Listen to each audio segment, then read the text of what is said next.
아니라 이제 자신들의 힘으로만 되는 것이 아닌 줄 아는 겁니다. 그래서 아수르 왕에게까지 도움을 청하지만 그들의 모든 계획은 헛수고일 뿐이라고 하는 것이죠. 하나님을 떠난 그 이스라엘의 모습은 항상 이와 같습니다. 그러니까 하나님을 떠나는 인간의 모습, 우리 이스라엘의 백성들의 그런 모습, 동일한 모습입니다. 우리가 수고하고 노력하는 모든 것들이 사실은 헛수고일 뿐이라고 하는 거죠.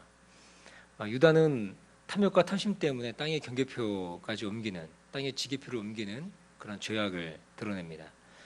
당신은 땅의 경계가 명확하지 않았기 때문에 힘 있는 자들이 아무도 모르게 옮기면 그것이 자신의 땅이 되는 것을 보게 되죠. 그러니까 힘 있는 사람들이 힘 없는 사람들을 향해서 그렇게 포악을 저지르는 그런 모습들이 있다고 하는 것입니다. 그리고 또 에브라임은 어떻습니까?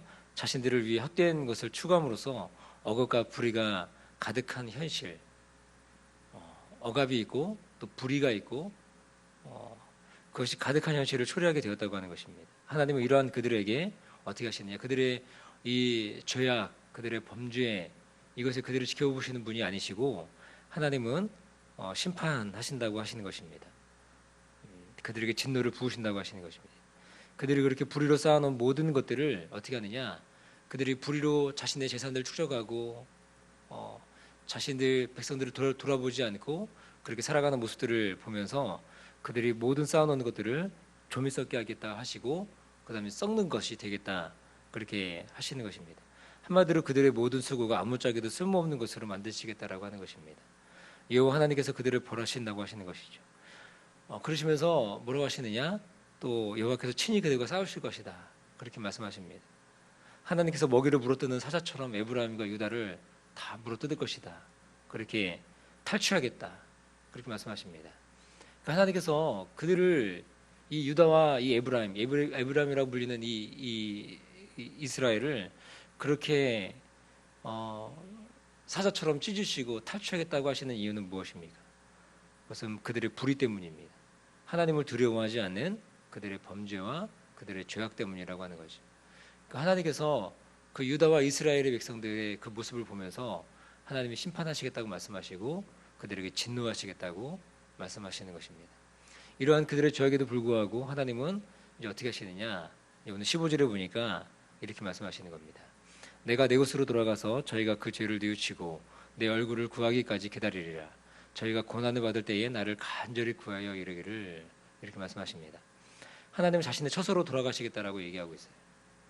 왜냐하면 13절에 5장 13절에 보면 에브라임과 유다가 하나님이 아닌 다른 곳으로 갔기 때문이라고 이렇게 말합니다. 그들은 어찌 보면 하나님이 아닌 존재, 이 아수르라고 하는 그 존재는 그들을 능히 고치지 못하는 존재들입니다. 그러나 그럼에도 하나님이 아닌 것들에게로 마음이 빼앗긴 그들을 보면서 하나님 어떻게 하시는 것입니까? 하나님은 하나님을 찾지 않고 하나님 아닌 것들에 자신을 의지하고 그렇게 살아가는 그들을 향해서 하나님 아닌 곳으로 다가가는 그들을 향해서 하나님 자신도 하나님의 곳으로 가시겠다 그렇게 말씀하시는 거죠. 그러나 하나님은 그들이 하나님께 다시 돌아와 하나님의 은혜를 구하고 하나님의 얼굴을 구한다면 그들에게 돌아오실 것이다. 다시금 은혜를 주실 것이다라고 이야기하시는 분이 바로 우리 하나님인 것을 우리가 보게 됩니다. 사랑하는 여러분, 우리들의 삶을 한번 생각해 보시면 좋을 것 같습니다. 우리는 이 세상의 한복판에 우리가 살아가면서 하나님을 얼마나 많이 잃어버리고 살아가는 모습이 있는지, 하나님 믿는다고 하고 하나님 따라간다고 하고 하나님 내 삶의 주인 되신다라고 얘기하는 그런 많은 고백들이 있음에도 불구하고 여전히 일주일의 삶 가운데 하나님의 통치와는 하나님 다스리심을 내 삶이 그렇게 드러내고 살아가는 모습이 있는지 살펴보기 원합니다.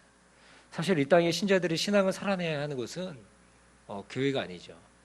교회가 아니고 오히려 우리 신자들의 신앙을 살아내야 될 현장은 어디냐면 어쩌면 세상일 것입니다. 그러나 많은 그리스도인들이 세상 속에서 신앙생활을 하지 않습니다.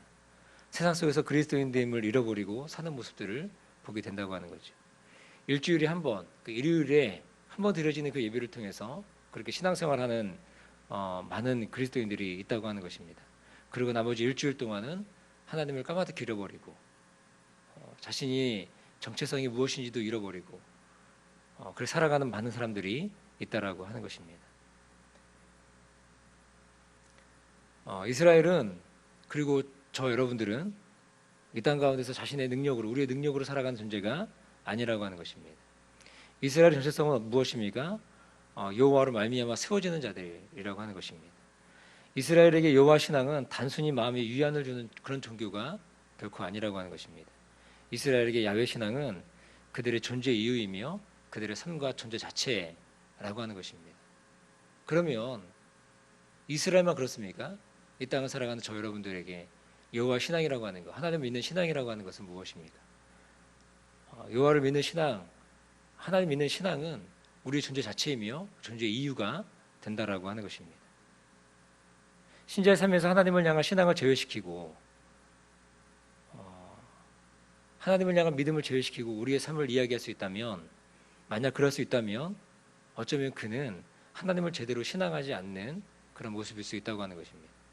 우리 신자의 삶 가운데 여호와를 제해버리고 하나님을 향한 신앙을 빼버리고 그래도 내 삶을 선명히 가능하다 그렇게 얘기한다면, 어쩌면 그렇게 얘기할 수 있는 사람은, 얘기하는 사람은 여호와를 향한 신앙이 제대로 서지 않는 모습일 것입니다. 그러한 오늘 이스라엘의 백성들에게 남은 과제가 있습니다. 그것은 바로 뭐냐면 어떻게 여호와께로 돌아갈 것인가 하는 것입니다. 앞서 살펴본 호세아 4장 6절에 보면 그들이 어떻게 여호와께 돌아가야 될 것인가에 대한 힌트가 나와 있습니다. 호세아 4장 6절에 보니까 이렇게 말씀하죠. 내 백성이 지식이 없음으로 망하는도다. 내가 지식을 버렸으니 나도 너를 버려 내 제사장이 되지 못하게 할 것이다. 이렇게 말씀하고 있죠. 호세아 선지자의 외침이 무엇입니까? 이 백성이 여호와를 향한 지식이 없다고 말하는 것입니다. 여호와 하나님께서 무엇을 원하시는지, 하나님이 무엇을 기뻐하시는지 그것을 모른다고 하는 것입니다. 그러면서 오늘 본문 6장 1절부터 3절까지는 이렇게 고백합니다. 제가 읽어드리겠습니다. 잘 들어보십시오. 오라 우리가 여호와께로 돌아가자. 여호와께서 우리를 찢으셨으나 도로 낫게 하실 것이요 우리를 치셨으나 싸매어 주실 것임이라. 여호와께서 이틀 후에 우리를 살리시며 제3일에 우리를 일으키시리니 우리가 그 앞에서 살리라. 그러므로 우리가 여호와를 알자. 힘써 여호와를 알자. 그의 나오심은 새벽빛같이 일정하니 비와 같이 땅을 적시는 늦은 비와 같이 우리에게 임하시리라 하리라. 아멘. 여호와께로 돌아가자고 이야기하고 있죠. 하나님께서 그들이 찢겨진 곳, 상처난 곳, 이것을 싸매어 주실 것이다. 그렇게 선포합니다. 그렇게 그들이 고백합니다. 그러나 그들의 지금까지 행적이 어땠습니까? 지금까지 이스라엘의 그런 유다의 행적들이 어떻습니까? 엉뚱한 곳, 이 아수르에 찾아가서 자신들의 상처를 들이밀고 있는 거예요. 우리 상처난 곳, 우리 아픈 곳, 이곳이 우리의 갈급한 곳이 있는데 이것을 어디서 찾고 있는 거예요? 여호와 하나님이 아닌 다른 것에 의지하고 있는 그들의 모습이었습니다.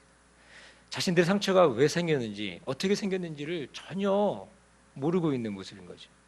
자신들이 처했던 그 아픔들은 실상은 무엇입니까? 하나님의 심판 때문이었던 것입니다. 사실 하나님의 심판 때문이 아니고 자신들의 죄악 때문인 거예요. 자신들의 죄악으로 인해서 하나님의 진노로 샀고 하나님의 심판이 있었습니다. 그래서 자신들이 상처가 있고 아픔이 있고 고통이 있는 거예요. 그러면 진단은 어떻게 됩니까? 자신들의 죄악에서 찾고 하나님의 심판에서 찾고 다시 하나님께 돌아가야 된다고 얘기를 해야 되는 것이 마땅한데 그들의 모습은 지금까지는 어떻게 했습니까? 하나님이 아닌 다른 것들을 의지하며 나아갔던 그 모습이 있었다고 하는 것이죠. 자신들을 처했던 그 아픔들의 실상은 하나님의 심판 때문이었음에도 불구하고 그 원인을 제대로 알고 있지 못한 거죠. 진단이 잘못되었으니 치료 또한 잘못된 것입니다. 그런데 이제 그들이 깨닫게 되는 것입니다. 자신들의 상처가 바로 하나님의 심판 때문인 것, 아니 오히려 자신들의 죄악 때문인 것, 그것을 깨닫게 되는 거죠.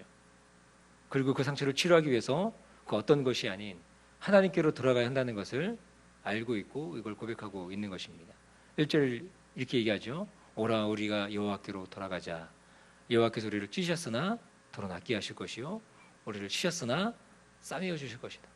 우리의 상처, 우리의 아픔, 우리의 고통을 완벽하게 치료하시며 그리고 싸매어 주시며 우리를 회복케 하시는 분이 누구시냐?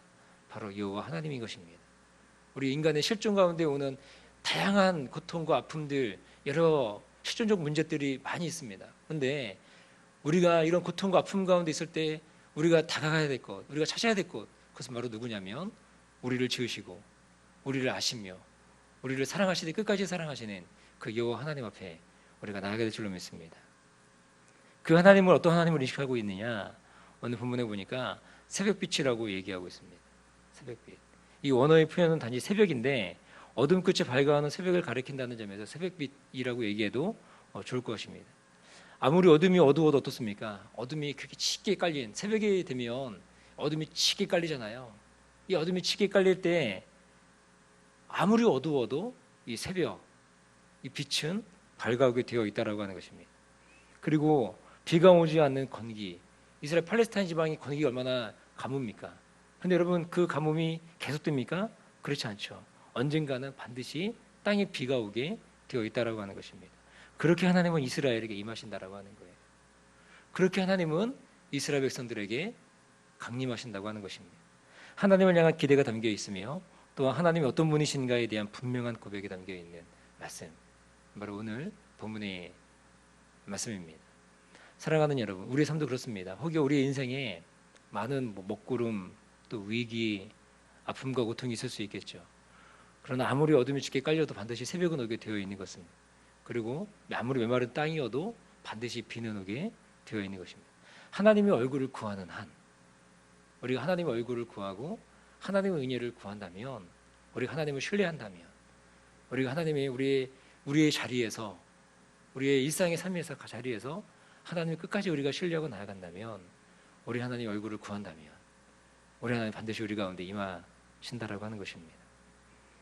하나님의 사랑과 은혜는 반드시 우리에게 함께 하신다고 하는 것입니다. 아니 어쩜 하나님 우리에게 한 번도 떠나신 적이 없다고 하는 사실이죠. 그렇게 임하시는 것이 아니고 항상 우리 가운데 함께 하셨던 것이 바로 우리 하나님의 사랑이라고 하는 것입니다. 이스라엘 보십시오.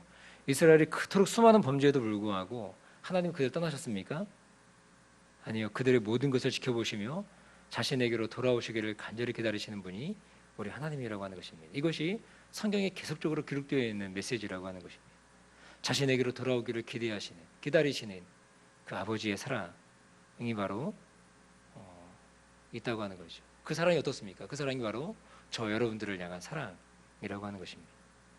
사랑하는 여러분, 우리는 하나님 앞에 서야 하는 존재죠. 우리 하나님 앞에 서야만 살 수 있는 그런 존재들이라고 하는 것입니다. 왜냐하면 그 하나님이 우리를 살게 해주시기 때문인 것입니다. 내가 살아간다고 사는 것이 아니고 우리 하나님이 우리로 하여금 살 수 있게 만들어주는 존재라고 하는 것입니다. 그래서 2절은 뭐라 그럽니까? 2절에 보니까 여호와께서 이틀 후에 우리를 살리시며 제3일 우리를 일으키시리니 우리가 그 앞에서 살리라. 우리가 어떻게 사는 존재입니까? 하나님 앞에서 살아가는 존재입니다. 하나님 우리를 살리시며 우리를 살 수 있게 해주시는 그런 존재가 바로 우리 하나님이라고 하는 것이죠. 그 하나님을 오늘 하루도 살아갈 때 그렇게 신실하게 신뢰하며 믿음으로 고백하며 오늘 하루도 저 앞에 살아갈 수 있는, 살아내는 우리 모두가 되기를 주님의 이름으로 간절히 축복합니다. 기도하겠습니다. 좋으신 아버지 하나님, 사랑과 은혜를 감사합니다. 오늘 호세 선지자의 외침이 우리의 고백이 되어지기를 원합니다. 오라 우리가 여호와께로 돌아가자. 여호와께서 우리를 찌셨으나 더러 낫게 하실 것이요 우리를 씌었으나 싸매 주신다고 하시는 그 여호와 하나님의 놀라운 사랑 앞에 여전히 우리가 범죄하고 넘어지고 또 하나님 앞에 잘못된 그런 많은 일들을 행하지만 그러나 그럼에도 불구하고 우리를 향하여 신실히 우리를 사랑하시는 그 여호와 하나님의 사랑 앞에 우리의 삶을 드리며 우리가 저 앞에 회개하며 유턴하며 저 앞에 우리의 마음을 드리며 고백하며 나아가는 복된 삶이 되도록 인도하여 주옵소서. 그럴 때 우리가 주 앞에서 사는 존재가 되는 줄로 믿사오니 우리를 살리시며 우리를 살아가게 하시는 그 하나님 앞에 우리의 삶을 드릴 수 있도록 주님 축복하여 주옵소서. 감사드리며 예수님 이름으로 기도하옵나이다.